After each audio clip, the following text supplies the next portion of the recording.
बिस्मिल्लाहिर्रहमानिर्रहीम। अस्सलामु अलैकुम। अंजुमन फ़रोग़ उर्दू के इस यूट्यूब चैनल में आपका पुरजोश खैर मक़दम है।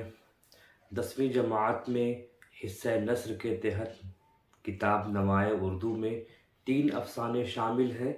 पहला अफ़साना था जो हमने पढ़ लिया, भोला, जिसके लिखने वाले थे राजेंद्र सिंह बेदी। दूसरा अफ़साना है नया क़ानून, जिसके लिखने वाले हैं सादत हसन मंटो।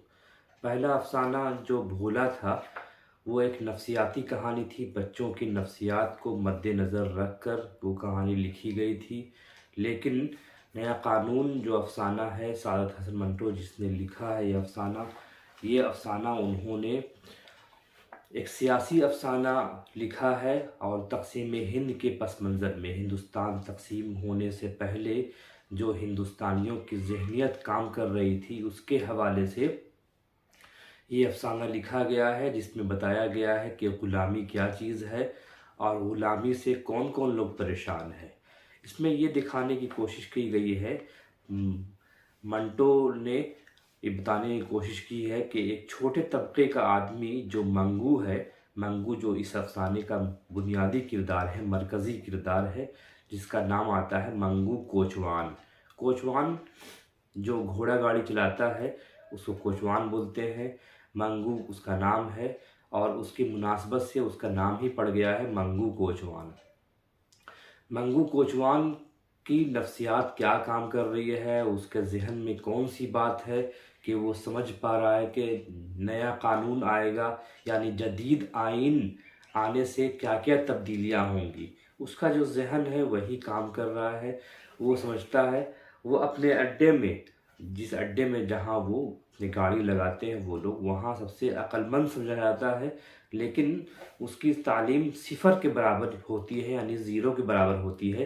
पढ़ा लिखा बिल्कुल नहीं है, बल्कि वो बुद्धू किस्म का आदमी है। लेकिन उन अपने दोस्तों से अक्लमंद इस लिहाज से है कि वो पीछे अपनी सवारी में बैठते हैं, उनकी सवारी, उनसे वो जो बातें सुनता है उन्हीं से बातें अख़ज़ करके अपने दोस्तों में बताता है। और उसका पहला इत्तेफ़ाक ये हुआ है कि स्पेन में जंग छिड़ने वाली थी, उसका ज़िक्र उन्होंने अपनी सवारियों से सुना था और वो आकर अपने दोस्तों में यानी गामा वगैरह से बताता है। तो वो बहुत, और कुछ दिन बाद स्पेन में जंग छिड़ जाती है, जिसकी वजह से उसका रौब लोगों में बैठ जाता है। तो जब भी अड्डे पे जाता है लोग उससे नई नई चीज़ों की फरमाइश करते हैं और वो बातें बना बना कर बयान करता है। उसे उन्हीं दिनों ये बात मालूम होती है कि नया कानून आने वाला है, यानी जदीद आइन का नफाज होगा हिंदुस्तान में, और उस नफाज के तहत हिंदुस्तानी आज़ाद हो जाएंगे। और अंग्रेज़ जिसे मंगूस, जिन लोगों से अंग्रेज़ों से मंगू को सख्त नफ़रत है, वो हिंदुस्तान छोड़कर चले जाएंगे। ये उसके लिए बहुत खुशी की बात है। इसी बात को वो कहता है कि बहुत अच्छा होगा कि जदीद आइन आएगा और ये लोग चले जाएंगे।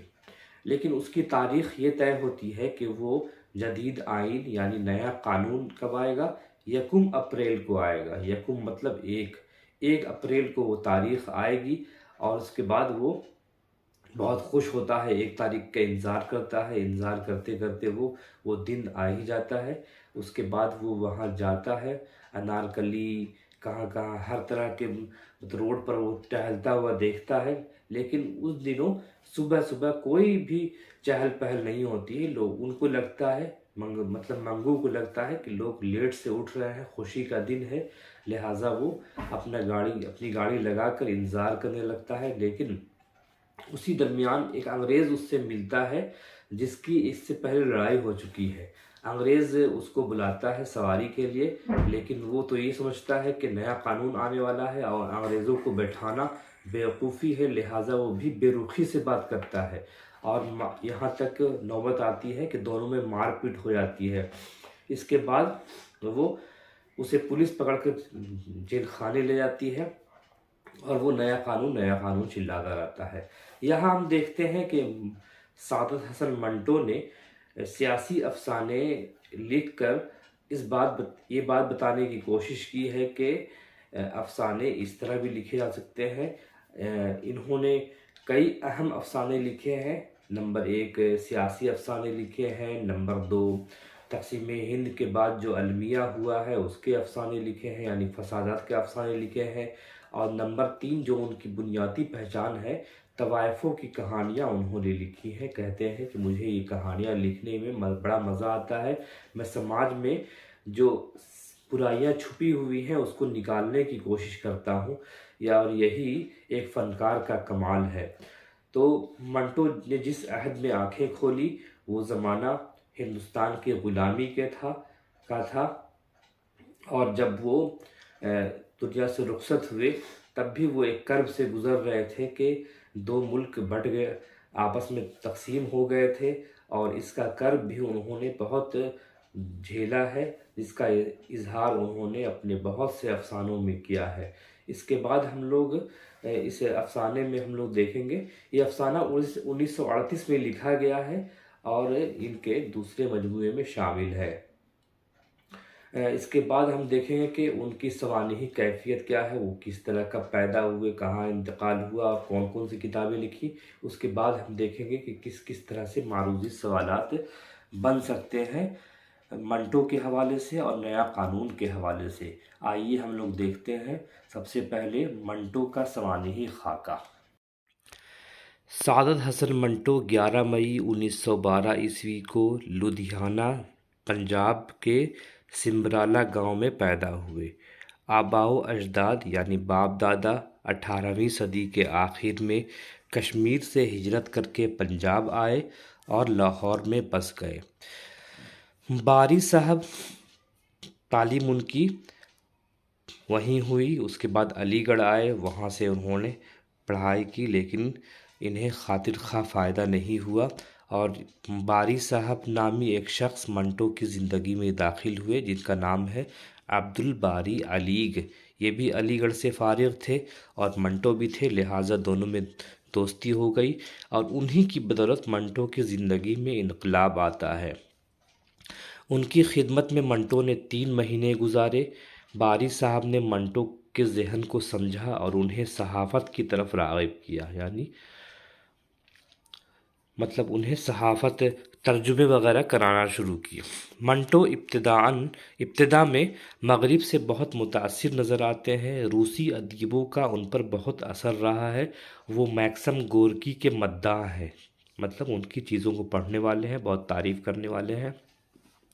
उन्होंने गोर्की के अफसानों का तर्जुमा किया और उन पर मज़ामीन भी लिखे। उसके अलावा गोगोल, तुर्गनेव और चेखोव का भी मुताला किया और मज़ामीन लिखे। अपने नाम के साथ कामरेड का भी वो इजाफ़ा करते थे। 1935 से 1947 तक मंटो का क़याम मुंबई में रहा। बाद में दिल्ली के ऑल इंडिया रेडियो से वाबस्ता हो गए। 1939 में उनकी शादी सफ़िया बेगम से हुई और 1948 में पाकिस्तान चले गए। जनवरी 1948 में वो पाकिस्तान चले गए। इससे पहले वो अपने बीवी बच्चों को भेज चुके थे। आखिर के 3 साल मुस्तकिल आमदनी ना होने और सेहत की ख़राबी की वजह से बहुत परेशान रहे। 2 दफ़ा पागल खाने गए। इस्मत चुगताई को ख़त लिखा कि किसी तरह से वो हिंदुस्तान उन्हें बुलवा ले, लेकिन वो हिंदुस्तान वापस ना आ सके और 18 जनवरी 1955 ईस्वी को वो लाहौर में इंतकाल कर गए। मंटो की अदबी ज़िंदगी का आगाज़ 1933 से होता है और उनका पहला अफसाना अमृतसर से निकलने वाले रिसाले खल्क के अगस्त 1934 के शुमारे में तमाशा उन्वान से शाया होता है। मतलब तमाशा उनका पहला अफसाना है जो 1934 ईस्वी में शाया हुआ। उसके अलावा बहुत से अफसाने दर्ज झेल हैं, जैसे आतिशबारे है 1936, धुआं 1941, लज़्ज़ते संग 1947, चौगद 1948, ठंडा गोश्त 1950, यजीद 1951, नमरूद की खुदाई 1952, सड़क के किनारे 1953, ऊपर नीचे और दरमिया 1954, फुंदने 1955, रत्ती माशा तोला 1955, बुरक़े 1956। सब याद करने की ज़रूरत नहीं है, 2-3 अफसाने याद कर लीजिएगा, वही बहुत काफ़ी है। अब देखते हैं हम लोग मारूज़ी सवालात कितने बन सकते हैं नया कानून के हवाले से। सवाल नंबर 1 है, नया कानून की सिनफ़ी नौइयत क्या है? ए है दास्तान, बी है अफ़साना, सी है तारीख़, डी है ख़ाका। इसका जवाब मेरे ख़्याल से होगा बी अफ़साना, क्योंकि नया कानून अफ़साना है, इसीलिए इसकी सिनफ़ी नौइयत अफ़साने की है। सवाल नंबर 2 है, नया कानून के लिखने वाले कौन हैं? ए है प्रेमचंद, बी है बेदी, सी है मंटो, डी है कुरतुलैन हैदर। इसका जवाब होगा नया कानून के लिखने वाले मंटो, सी इसका सही जवाब होगा। सवाल नंबर 3 है, मंटो का पूरा नाम क्या है? ए सादत हसन, बी मेहदी हसन, सी वाजिद हसन, डी मुमताज़ हसन। जवाब होगा ए सादत हसन, बोलते हैं पूरा नाम सादत हसन मंटो। सवाल नंबर 4 है, मंगू कोचवान को किनसे नफरत थी? ए गोरे से, बी फरंगियों से, सी अंग्रेज़ों से, डी जेल में सबसे। तो गोरे, फरंगी और अंग्रेज़ सब एक हैं, इसीलिए इसका ऑप्शन होगा डी जेल में सबसे। जेल मतलब नीचे लिखा हुआ। सवाल नंबर 5 है, मंटो कहाँ पैदा हुए? ए है अलीगढ़, बी है लुधियाना, सी है दिल्ली, डी है राजस्थान। तो जवाब होगा बी लुधियाना में पैदा हुए। सवाल नंबर 6 है, मंटो का इंतकाल कब हुआ? देखिए कहाँ हुआ होना चाहिए। ऑप्शन ए है कराची, बी है लाहौर, सी है रांची, डी है इस्लामाबाद। इसका जवाब होगा बी लाहौर में उनका इंतकाल हुआ। सवाल नंबर 7 है, अफसाना नया कानून का मरकज़ी किरदार कौन है? ए गामा, बी हादी, सी फरंगी, डी मंगू। मरकज़ी किरदार मेन रोल इसमें है मंगू का, क्योंकि कहानी का आगाज़ इसी से होता है और कहानी का अंजाम भी इसी पर होता है। तो ऑप्शन डी इसका होगा मंगू कोचवान।